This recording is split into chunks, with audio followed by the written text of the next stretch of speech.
Je vais te raconter l'histoire de deux amies femmes d'une trentaine d'années. Alors il y a une des femmes qui est mariée depuis une dizaine d'années et l'autre qui est célibataire depuis un petit moment. Ces deux femmes se connaissent depuis l'enfance. Elles ont toujours été très proches. Alors elles se voyaient tous les week-ends et puis à chaque fois elles racontaient leur vie l'une et l'autre. Celle qui était célibataire racontait ses voyages, racontait ses expériences avec des hommes, etc. Tu vois. Et puis l'autre qui était en ménage avec des enfants, elle aussi, elle crachait un petit peu, j'ai envie de dire, son bonheur au visage de l'autre, lui dire qu'elle était heureuse en ménage avec ses enfants, qu'ils avaient plein de projets, etc.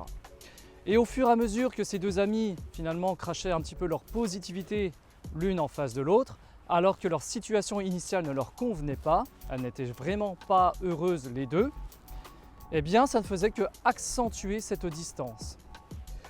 Et donc au bout d'un moment, elles ont arrêté de se fréquenter. Et là, la femme qui est célibataire a quand même pris la décision un jour d'appeler son amie qui est en couple pour lui demander ce qui se passe, parce que ça faisait quand même un petit moment qu'ils ne se voyaient plus, il n'y avait plus de contact, etc. Et donc au téléphone, celle qui est en couple lui a dit « Écoute, à chaque fois que tu viens, tu me racontes tes expériences avec des hommes, tes voyages, etc. Et moi, je t'envie beaucoup à ce sujet, parce que là, avec mon mari et mes enfants, ça ne se passe pas bien du tout. » Et l'amie qui est célibataire était bouche bée parce qu'à chaque fois le couple paraissait heureux, à chaque fois qu'elle venait, tout paraissait si bien. Et là aussi, celle qui est célibataire lui dit écoute, moi ça ne se passe pas bien du tout non plus pour moi, je t'envie de ta situation, d'être en couple, etc. Et j'en ai marre de fréquenter des mecs et que ça ne devient pas sérieux. Et puis mes voyages me fatiguent beaucoup. Alors pourquoi je te raconte cette histoire? C'est bien tout simplement parce que les apparences peuvent être trompeuses.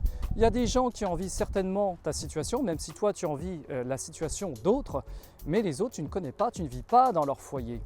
Et donc ça va te permettre aussi quelque part, tu vois, de te calmer, de t'apaiser, parce que la solution ne se trouve pas chez les autres, elle se trouve chez toi.